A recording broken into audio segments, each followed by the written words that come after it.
Meron tayong binili ditong first batch ng mga shrimp. Ang tawag dito sa Pilipinas ay Blue Dream. Ang tawag sa Taiwan ay Dream Blue. So whatever, kung ano man yung gusto nyong itawag, yun na yun.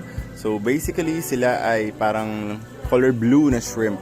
Yung mga nakuha kong Blue Dream na shrimp, sila ay medyo dark in coloration, which is really nice. Yun talaga yung gusto ko sa mga Blue Dream, para intense talaga yung color nila. I-acclimate lang natin sila sa ating drip shrimp tank and doon na sila titira and magpaparami. So now, tapos na namin i-acclimate ni Jiro ang ating Blue Dream na shrimp. Papakawalan na namin siya dun sa kanyang tank, pero hindi natin isasama yung water. So ilalagay muna namin to sa isang container, tapos ilalagay namin dun after.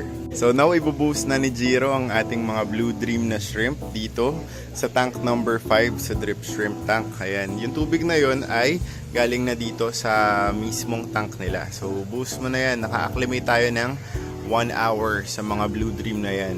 O, diba? Hindi nyo na sila makita. Pero yun, ayan, ibibreed natin yan dito sa ating drip shrimp tank and hopefully dumami sila. Ayan na yung itsura ng ating mga Blue Dream na shrimp. Sobrang nice talaga nila. Oh. Ayun pa yung iba. Oh, ala, napaka-cute nila. Ala, ayun oh, kitang-kita yung pagka-blue niya. Oh, napakaganda. Oh, nice. Very, very nice talaga. Solid. So hopefully dumami sila dito sa drip. Napakaganda ng mga Blue Dream na shrimp natin. Oh, ayan sila. Oh, lumalangoy na dito. Ganda ng kulay, solid na solid. Ayan, oh, color blue. Makain sila ng Vibra Bites. Yun yung pinapakain ko sa kanila ngayon. Meron na naman tayong bagong shrimp na ilalagay natin dun sa ating drip shrimp tank. Solid na solid talaga, ang ganda nito. Acclimate lang natin ang ating mga fire red na shrimp dito sa number 2. Ayan.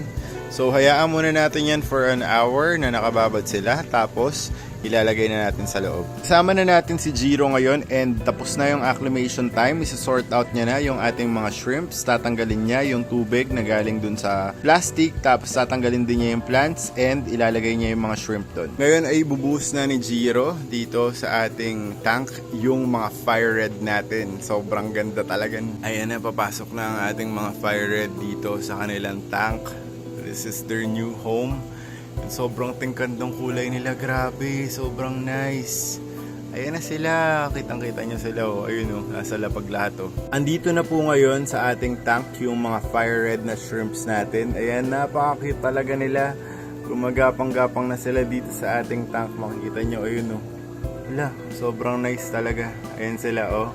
Ala, napakaganda. Ganda ng kulay nila oh. Ayun pa yung isa oh, solid na solid oh. So ayan, papadamihin natin yung mga fire red na shrimps na yan hanggat sa makapag-out na tayo.